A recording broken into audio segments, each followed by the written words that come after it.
제가 예상은 했는데 두 분이 일단 세시고, 예, 방송 나가면 이제 곳곳에서 예, 여러 말이 나오겠다 저는 이런 느낌이 들고요. 또 원체 달변이셔서 시간이 좀 많이 지났습니다. 근데 조금 더 이야기할 내용들이 좀 있네요. 그래서 다음 이야기로 좀 넘어가야 될 네, 것 좀 같은데 짧게 하겠습니다. 그러면. 이제 신상철 대표님 시간이 왔습니다. 드디어. 근데 앞에서 계속 하신 것 같아요. 제가 볼 때는. 이 얘기를 아무래도 오늘 주요하게 또 안 하고 넘어갈 수가 없을 것 같은데 그 대선 직후에 지금 부정선거 의혹이 계속 불거지고 있고 재검표 서명운동이 있었죠. 근데 27만 명. 2008년 그 소고기 수입하는데 촛불 시위 때 뭐 그런 열기를 방불케 할 정도로 이 서명운동이 불이 붙고 있고 매 주말에 연초부터 촛불 집회가 열리고 있습니다. 대한문에서. 근데 첫 주에 한 500에서 1000여 명, 둘째 주에 한 2000여 명 정도 시민들이 결집이 돼서 사실 선거 직후에 그것도 연초에 이렇게 항의 시위를 하는 모습은 저도 운동을 오래 해왔지만 참 이례적인 양상인데 그 많은 국민들이 상당한 의혹을 가지고 있는 상황인데 이 부정선거 의혹이 근거가 있는 겁니까 지금?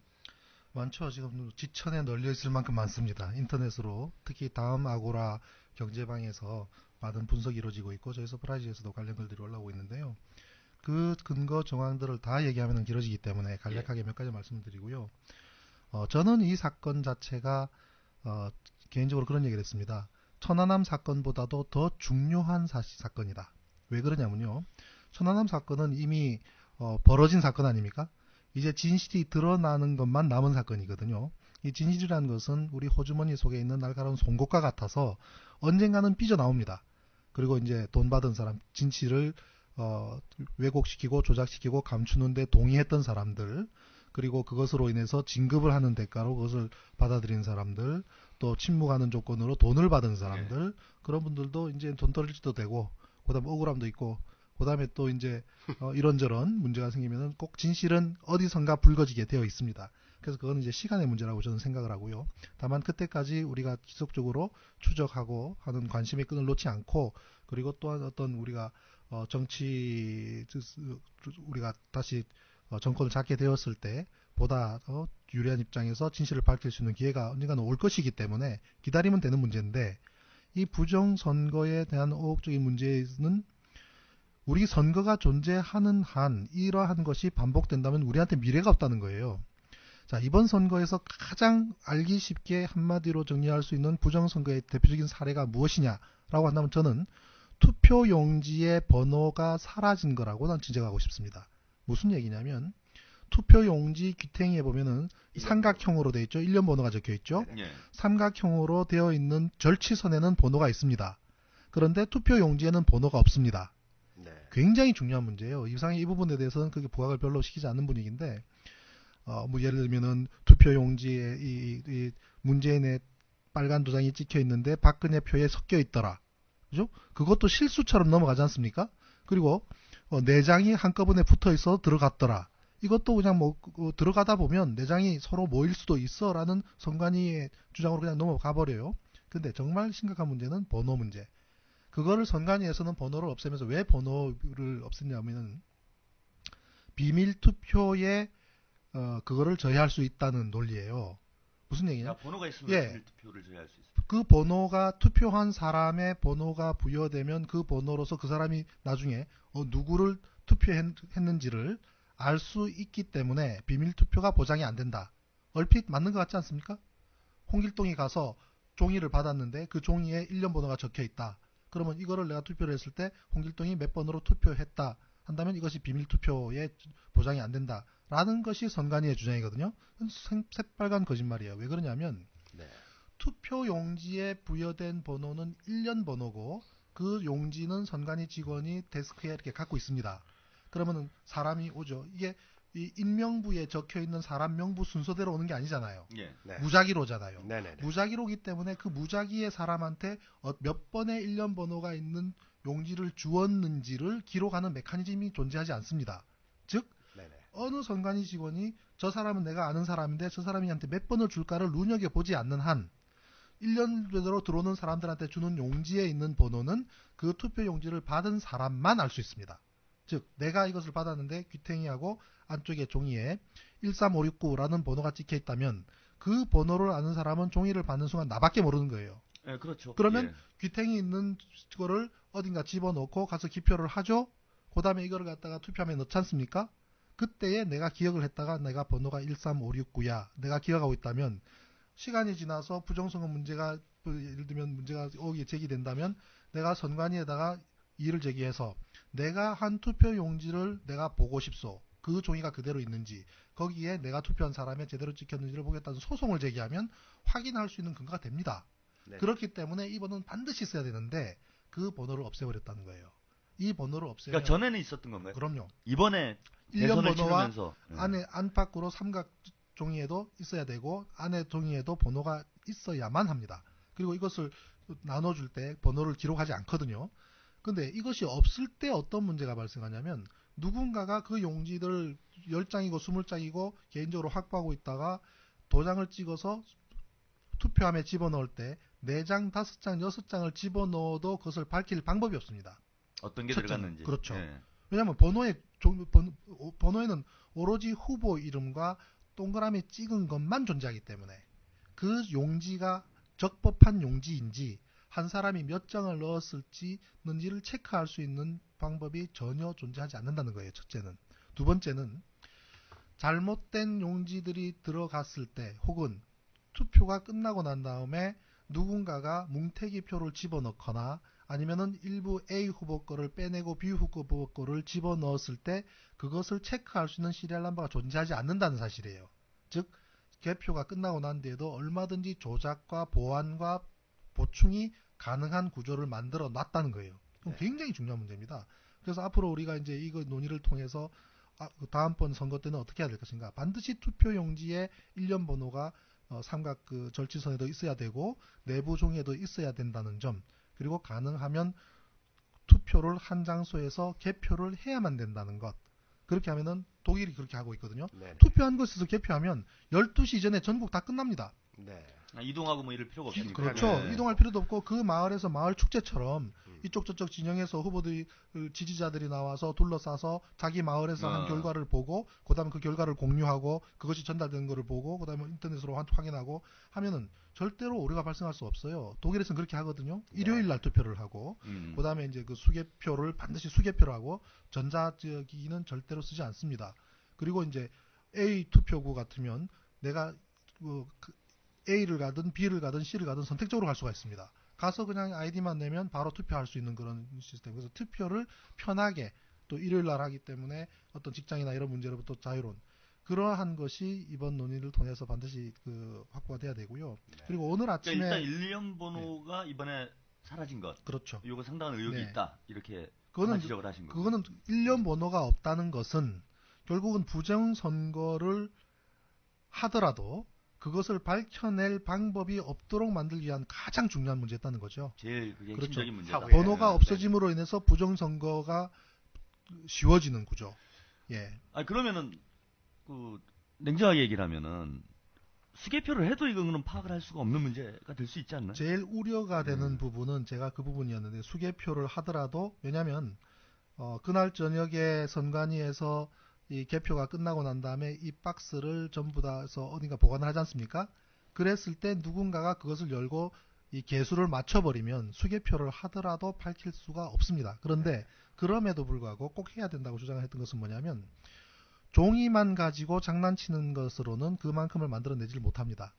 즉 다시 말해서 그 A 후보의 봉투에서 100개를 빼내고 B 후보에는 100개를 플러스하는 방법을 쓴다면 이거는 그 지역민들을 재투표하지 않는 한 밝혀낼 방법이 없어요. 예.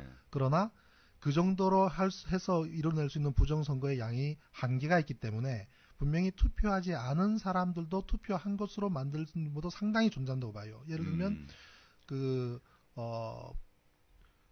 노숙자라든지 그리고 이제 그 투표를 하지 않는 아는 사람들이라든지 이런 사람들이 수십만 명의 그거를 투표한 것으로 만드는 것은 얼마든지 가능하다는 얘기예요. 그래서 심지어 그런 인터넷에 보면은 투표하러 갔더니 내가 이미 투표한 것으로 돼 있더라. 그 그렇죠. 사례가 있는 겁니까? 그렇죠. 그 사례가 있습니다. 그런 사례도 있고 내가 갔더니 없더라는 그런 것도 글로 올라오고 그렇습니다. 그러한 것을 전수조사를 해야 돼요.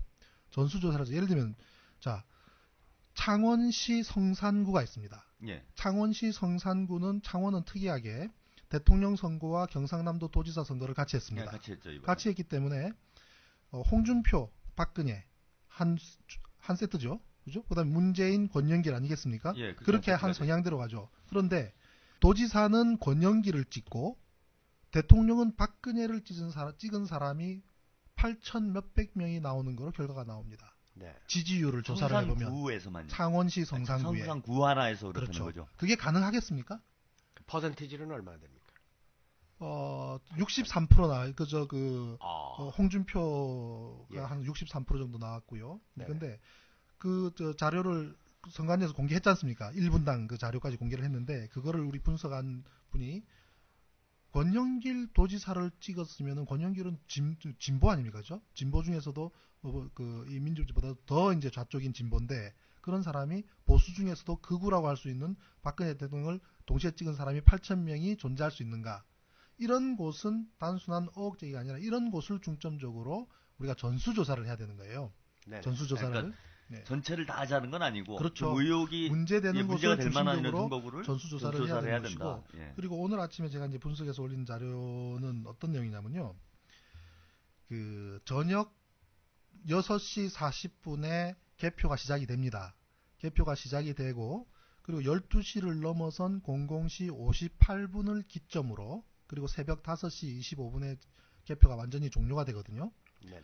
처음에 개표를 할 때 경북과 강원도를 먼저 개표를 하죠. 그러면서 80% 가까운 지지율을 박근혜가 받으면서 그다음 78, 70, 60, 50 쭉 내려와서 51.6으로 마무리가 되는데, 밤 12시 58분 기준으로 그 이후에는 문재인 표가 더 많은 결과가 나왔습니다.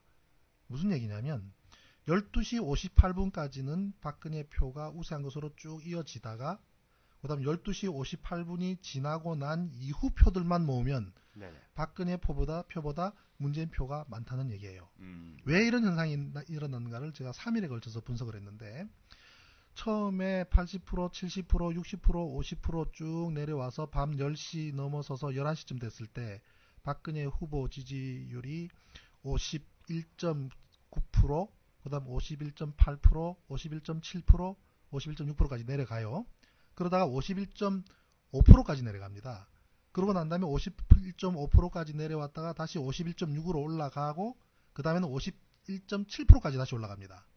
그러고 난 다음에 51.6%로 안착이 되어서 이후 쭉 변화 없이 끝까지 51.6%를 유지를 하는데, 얼핏 보면은 전국 투표율로 봤을 때는 이것이 쭉 내려왔다가 약간 출렁임이 있다가 51.6으로 마무리가 됐구나 라고 사람들이 생각하기가 쉬운데, 자, 그것을 만들어내기 위해서 전국의 표가 어떻게 된가를 분석했습니다. 네네. 그랬더니 경북과 대구는 처음부터 끝까지 박근혜 우세로 끝났기 때문에 제외하고요. 마찬가지로 광주와 전남, 전북은 문재인 후보가 처음부터 끝까지 승리하기 때문에 제외를 합니다. 예. 그곳을 제외한 나머지 모든 곳, 울산, 인천, 서울, 경기, 강원, 충남, 충북, 부산, 그 모든 곳에서 어느 일정한 새벽 12시가 지난 어느 시점부터 개표가 종료될 때까지 전 구역에서 문재인 후보표가 많은 결과가 나타났습니다. 네. 무엇을 의미하냐면 서울뿐만 아니라 부산, 예, 영남 모든 곳이, 이런 쪽에서도. 즉 영남과 호남을 제외한 네네. 나머지 모든 곳 하니까 한 10군데 돼요. 거기서 문재인 후보표가 더 많이 나오는데, 부산을 예를 들게요. 부산은 63.9% 대 39.9%로 마무리됐기 때문에 거의 6대 4입니다. 예, 그렇죠. 60% 대 40%라고 볼 수가 있습니다. 2%는 군소 후보한테 갔고, 그건 참 부산 사람들 보면 뭐 아니면 도예요. 60대 40이면 이 60대 40은 개표를 시작할 때부터 개표가 끝날 때까지 거의 그 추세가 유지되는 게 상식적입니다. 통계적으로도. 네네. 그렇지 않다는 것은 처음부터 박근혜 후보한테 유리한 박스가 어느 것인가 알 수 방법이 있습니까? 없습니다. 없죠, 예. 부산 지역에서 혹자는 그래요. 젊은 사람들이 나중에 투표를 했으니까 나중에 그 표가 많지 않겠냐? 그거는 시간의 젊은 층의 문제고, 하나의 박스를 놓고 봤을 때는 아침부터 밤까지 있는 그 박스가 젊은 층이 봤던 다 담기 때문에 그 표 안에 누가 다 유리한지는 섞이는 거죠. 예. 섞이는 거죠. 예. 그게 알 수가 방법이 없습니다. 그런데도 불구하고 부산 같은 경우에 마지막 1시간 개표 종료되기 1시간 23분 전부터 끝까지 문재인 표가 더 많았다는 것은 무엇을 의미하냐면 51.7%까지 올라갔던 것을 51.6이라는 숫자까지 끌어내리기 위한 조정 작업일 수밖에 없는 거예요. 네. 그런 그것이 의혹이 있다. 예. 어혹이라기보다는 왜 저 그러니까 아니, 사람들이 정확히 좀 네. 확인을 좀 왜- 드리자면 6대4로 박근혜 후보가 이긴 거 아닙니까? 부산을 예를 부산 들면. 경우에 그럼 그렇죠. 12시 58분 이후에는 이게 6대4 바뀌었다는 얘기입니까? 12시 아니면 좀 58분 좁혀졌다는 얘기인가요? 아니요, 부산 같은 경우는 전국적으로 봤을 때는 12시 58분부터 그 현상이 나타나지만 예. 부산 같은 경우는 새벽 5시 25분에서 개표가 완료됐다면 새벽 3시경부터 대시경부터. 문재인 표가 오히려 많아집니다. 그러니까 이기 총량에서 이기고 예, 있다는 그 얘기죠. 후반부에서. 50% 이상이 됐다. 후반부에서 예. 후반부에 최고 개표 종료되기 역순으로 해서 1시간 20분 동안의 표만을 모아놓으면 문재인 후보표가 많게 나온 거죠. 그 네. 선관위에서 발표한 자료가 그것은 결국은 51.6, 51.7까지 올라가는 것을 다시 51.6, 0.1%를 변화를 주기 위해서 전국의 모든 지도에서 그만큼의 박근혜 표는 줄어들고 문재인 표를 많게 하는 결과를 낳았다. 이것은 우연히 그렇게 될 수 있다고 절대로 볼 수 없는 거예요. 왜냐하면 그 박스 안에 누가 유리한 표가 있는 걸 알지 않는 한 절대로 나타날 수 없는 현상이기 때문에. 그래서 51.6이라는 숫자가 이런저런 얘기가 많죠. 저는 그분들이 왜 51.6이라는 숫자에 그토록 집착했는지 알지 못합니다. 그리고 뭐 거기에 의미를 부여하는 사람도 있겠지만 아니면 이것을 기획한 사람 입장에서 개인적인 취향이 있는지 모르겠지만 결과적으로 51.6이라는 숫자에 안착을 해서 끝까지 유지되도록 하기 위해서 이 선거를 끌어왔던 사람들이 전국적으로 그 표의 조율을 했다는 것만은 분명한 사실인 것이죠. 그래서 그걸 제가 이제 분석을 해서 다음 아고라에 지금 올리고 저희 사이트도 올렸습니다만은 지금 반응이 굉장히 뜨겁습니다. 네. 로지틱스 곡선 어느 지역이든 복잡합니다. 예. 복잡한데 간단하게 말씀드리면 어느 지역이든 한 곳을 추출을 해서 문재인 후보의 득표한 패턴을 그래프로 그리고 박근혜 후보가 득표한 패턴을 그리면 거의 동일해요. 문재인 오를 때 박근혜 오르고 문재인 내릴 때 박근혜 내립니다. 네. 이런 결과는 투표라는 것이 표가 들쭉날쭉하고 오르락내리락하고 그렇게 되는데 동일하게 움직이는 패턴을 가졌다는 것은 그것은 사람 손으로 할 수 있는 작업이 아니에요. 예, 그거는 이제 그 다음 아고라의 그루터기 추억님이 분석을 한 것인데 그 그래프들을 보면 상식적으로 일단 소름이 끼칠 정도입니다. 그죠. 납득할 수가 없는 그것이 일이죠. 어느 지역에서 그렇게 나왔다면 우연이라고 할 수 있지만 거의 모든 지역, 거의 모든 지역에서 거의 모든 지역에서 그래프를 그리면 박근혜 오를 때 문재인 오르고 박근혜 내릴 때 문재인 내리고 하면서 추세를 그대로 패턴을 쌈쌍둥이처럼 유지하면서 그대로 가는 것. 그 자체는 그거는 절대로 사람 손으로 만들어진 작업이 아니라 프로그래밍화된 작업이라는 것이죠. 근데 상당한 의혹이 있는데 일단 문재인 후보가 당사자인데 문재인 후보는 뭐 트위터를 통해서 재검표 바람직하지 않다 뭐 이런 입장을 얘기를 했죠. 그리고 뭐 예, 그렇죠. 진중권 씨 그거는- 같은 경우에는 예. 뭐 음모론이다, 뭐 교회 나가라, 뭐 이런 투로 아주 뭐 냉소적으로 이런 그래서 트윗을 문재인 날리는 게 후보께서 있는데, 예. 그에 대해서 바람직하지 않다고 평가한 것은 대단히 잘못한 것입니다. 왜냐하면 문재인 후보는 대선 이 부정선거에 대한 이슈에 대해서 판단할 수 있는 권리가 없는 분이에요. 그 판단은 지지자들이 하는 것이거든요. 지지자들이 그러한 요구를 했을 때 그에 따라서 할 의무만 있는 것이지 스스로 판단해서는 안 되는 겁니다. 왜냐하면 이 지지자들이 모아준 표가 자기 개인 겁니까? 자기 호주머니에 들어있는 자기 개인 자산입니까? 그렇죠. 아니거든요. 네. 우리의 미래, 우리의 보건, 우리의 복지, 우리의 건강, 우리의 교육, 우리의 경제 그 모든 것을 당신이 대신 해주시오라는 우리의 열망을 모아준 것인데 그것이 마치 자신의 것인 양 자기가 그냥 이거는 나는 이미 승복을 했기 때문에 그대로 할 수밖에 없다. 혹은 민주당 의원들이 여기에 나서주지 않는다. 그거는 아주 비겁한 거예요. 그거는 그 책임을 방기하는 것이고 아주 그거는 그 지도자로서 정말 그 실망스러운 그런 처신이었죠. 진중권 씨의 경우도 이제 더 세게 얘기했죠. 아까 그 문재인 후보가 그 신사 컴플렉스가 있다면 이 진중권 이분은 무슨 명민성 컴플렉스가 있어요. 자기가 항상 명민해야 되는 줄 알아요. 그러다 보니까 항상 나보다 빨리 조금 재치 있는 말을 하기 위해서 굉장히 노력을 하다가 그게 잘 안 되면 아주 사실을 왜곡하거나 강짜를 부리는 게 그 진중권 스타일인데, 이 사람이 또 제가 보기에는 이게 도덕적인 컴플렉스가 있습니다. 무엇을 빨리 자기가 도덕적으로 발언을 해야지. 근데 우리가 알다시피 별로 도덕적이야. 예. 아닌 것 같은데 그런. 그러니까 모든 면에서 도덕과 윤리를 찾는 것 자체가 그게 초자의 영역입니다. 프로이드 논리대로 하면. 그래가지고 모든 데에서 윤리와 도덕을 얘기하는 사람들은 그 자아가 상실된 사람이에요. 우리가 세상에서 윤리와 도덕이 중요하지만 모든 문제에서 윤리 도덕을 가지고 이렇게 상대를 비판하고, 예를 들어 광노현 교육감건 때도 제일 먼저 나서 가지고 막 예, 그건 뭐냐면 광노현을 딱 비판함으로써 자기가 윤리 도덕적으로 광노현보다 높이 있다는 것을 과시하려는 이상한 컴플렉스입니다. 대체로 그런 사람들은 윤리 도덕이 평균 이하인 수가 많이 있습니다. 그 다음에 또 이 진중권이라는 사람이 이 강자 의존성이 있어요.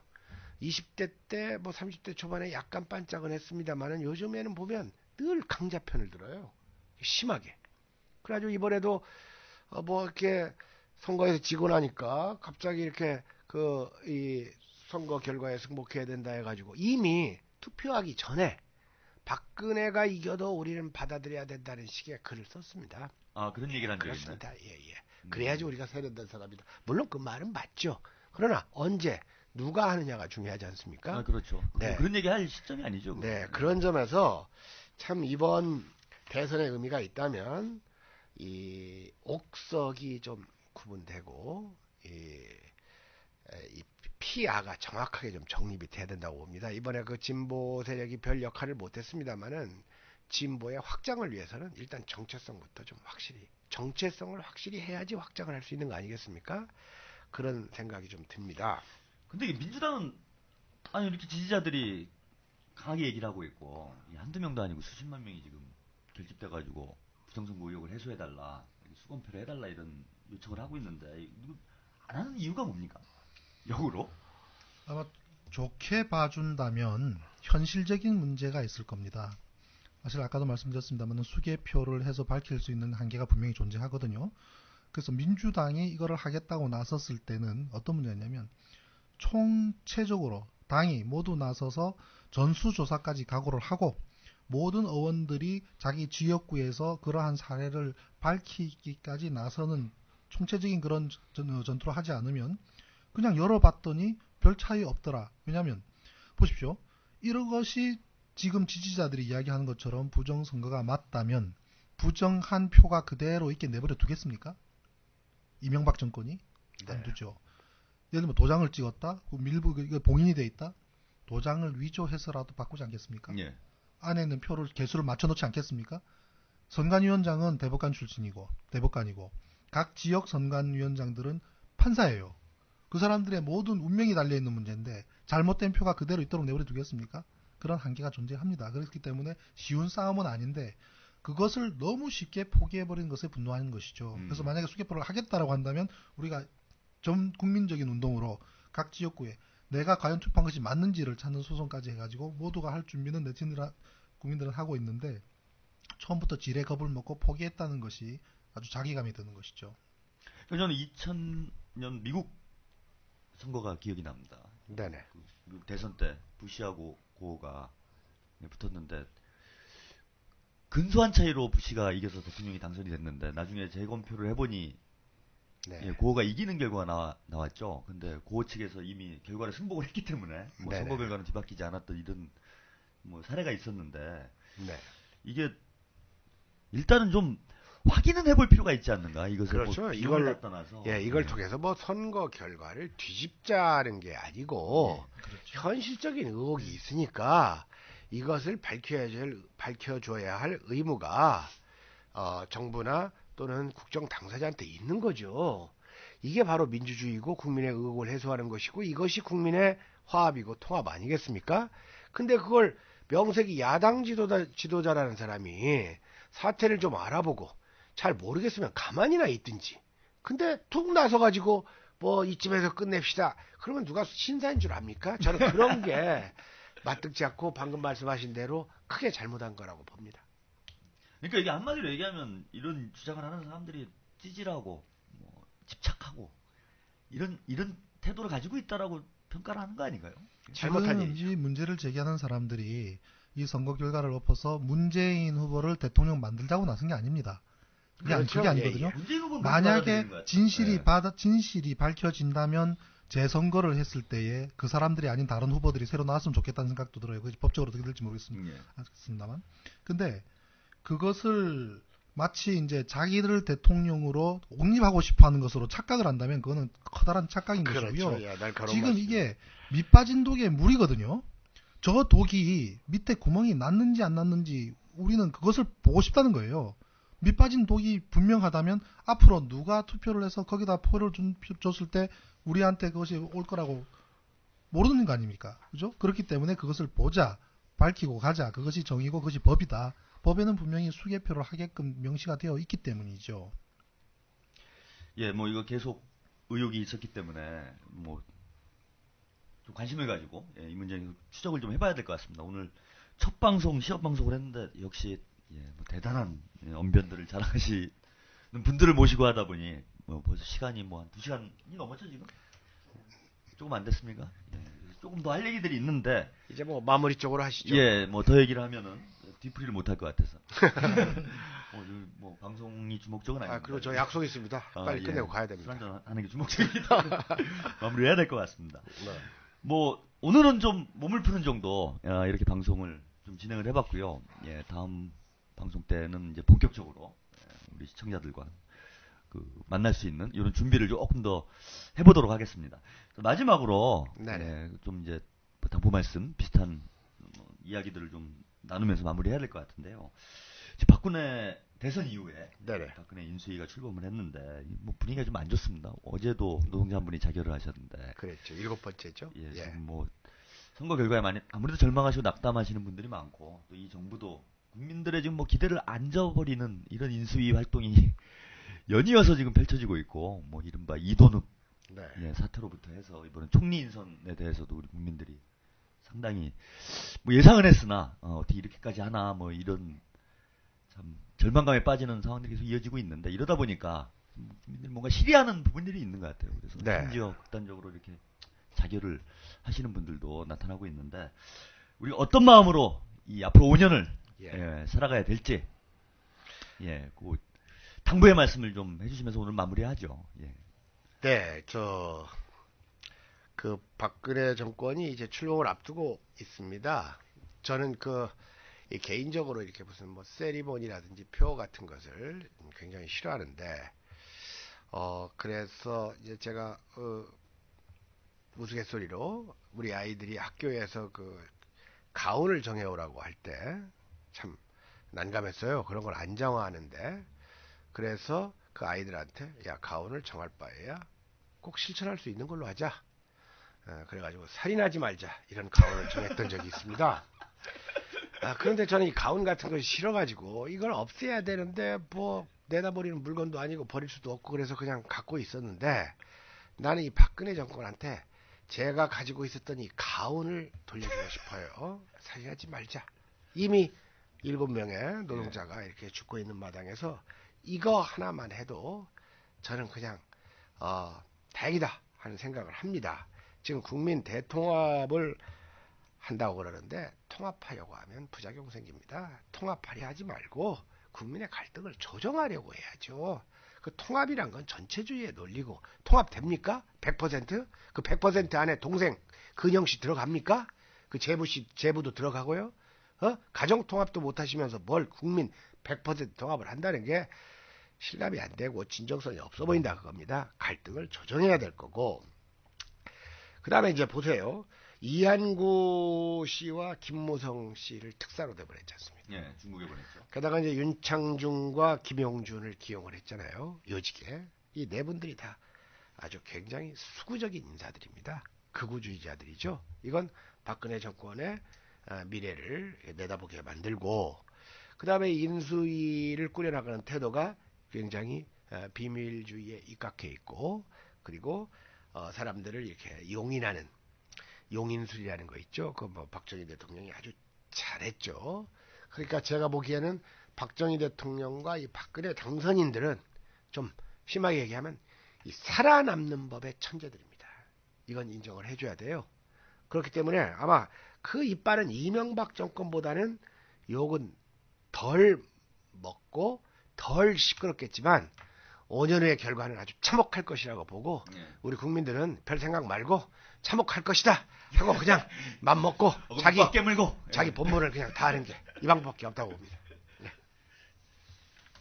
우리 신상준 대표님. 박근혜 시대 성공할 수 있을까? 성공의 개념이 다르죠, 그죠? 그 사람들이 생각하는 성공과 우리가 바라보는 성공이 다른데 한편으로는 또 성공할까 또 성공할까봐 걱정이 돼요. 예를 들면 만약에 어느 날 갑자기 박근혜 씨가 생각이 달라져서 자기 사재를 털어서라도 정말 가난하고 어렵고 또는 자기 아버지 시대 때 피해를 보고 고통을 당했던 분들을 위로하고 그분들을 위해서 소리 소문 없이 돕고 그리고 민주 인사들에 대해서 새롭게 하고 그다음 남북의 문제에 대해서 진지하게 접근하고 과거에 불편했던 진실에 대해서 밝히는 노력을 하고 이렇게 되면 우리 쪽은 정말 힘들어지겠죠. 만약에 그런 상황이 온다면 그렇기 때문에 그렇게 하라고 얘기한다고 해도 들을 리도 없기 때문에 우리가 할 수 있는 것은 소 닭 보듯 관조하는 것 그리고 뭐 MB 5년을 겪었는데 뭐 근해 5년 못 겪겠습니까? 그리고 그동안 우리가 무엇을 할 것인가? 저는 우리 진영의 토양을 바꾸는데 매진해야 된다고 생각합니다. 토양을 바꿔야 된다.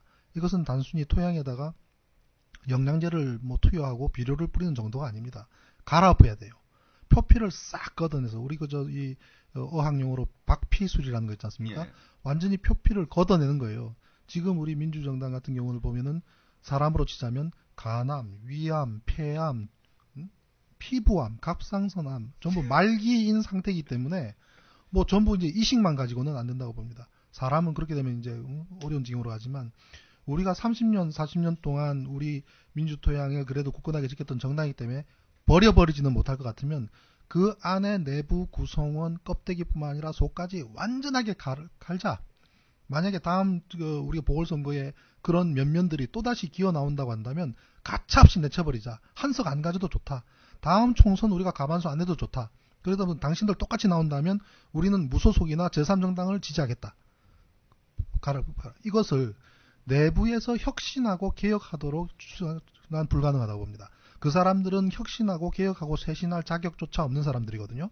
그렇기 때문에 외부의 힘에 의해서 그 사람들의 토양을 바꾸는 그 작업에 우리가 매진을 해야 하다못해 5년 뒤에 희망이라도 있고 5년 뒤에 또 실패하면 어떻습니까? 10년 뒤에는 반드시 이길 수밖에 없는 구조. 그리고 지금 저쪽 지층들 가난하고 힘없고 노동하고 아무것도 없는 분들이 아무 생각 없이 지지하는 그 의식도 10년 뒤에는 우리한테 훨씬 유리하게 바뀌겠죠. 그 긴 안목을 가지고 5년 뒤에 만들자. 그렇지 않으면 10년을 기다리면 어때? 우리 토양을 완전히 바꾸는 데 매진했으면 좋겠다 하는 생각으로 마무리를 짓겠습니다. 예, 좋은 말씀입니다. 예, 국민을 이기는 권력은 없습니다. 예, 대통령은 임기가 있지만은 국민은 임기가 없죠. 숨이 붙어 있는 그 순간까지 국민의 임기는 계속됩니다. 그래서 길어야 5년이고. 저 박근혜 후보의 부친은 임기가 없었어요. 예, 그래서 죽어서 끝났지 않습니까? 그러니까 다 그렇다고 하지 마시고 앞으로 그렇다고 겁니다. 예, 뭐 아버지와 같은 아름다운 마지막이 되기를 간절히 기대하면서 그래서 국민이 갑이다. 저는 이런 마음으로 살아가는 용기가 필요한 시대라고 봅니다. 예, 아무리 권력을 쥐고 총칼을 쥐고 있다고 하더라도 국민의 힘을 당할 수 있는 권력은 없다라고 생각하고요. 저도 아직 못 외웠습니다. 역사와 철학이 있는 혁명 시사 방송 국민이 갑이다. 5년 동안 국민의 곁에서 언제나 힘이 될 수 있도록 그리고 국민의 한 사람으로서 박근혜 정권을 두 눈 부릅뜨고 지켜보도록 하겠습니다. 그래서 잘못된 건 채찍질하고 소 닭 보듯 한다. 뭐 이렇게 하면 안 될 것 같습니다. 예. 치킨집 주인 닭 보듯 언제든지 감시하고 관리를 잘해서 꼭 성공한 정부가 될 수 있도록 국민의 힘을 발휘해야 되겠습니다. 예, 오늘은 여기까지고요. 다음 주에 또 다시 만나 뵙도록 하겠습니다. 예, 감사합니다. 감사합니다. 네, 수고하셨습니다. 대통령도 있고 장관도 있고 경찰, 검찰, 국회의원 다 있어도 모두 다 을입니다. 이 나라의 진짜 주인 국민이 답입니다. 국민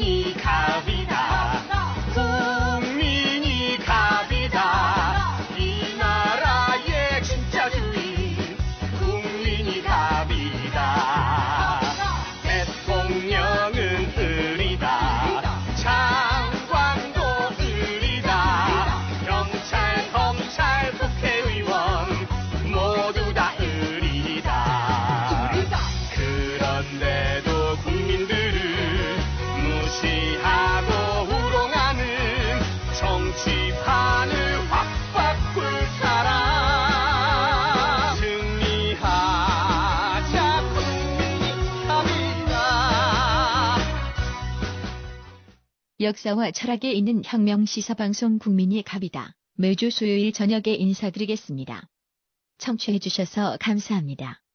제작, 주권방송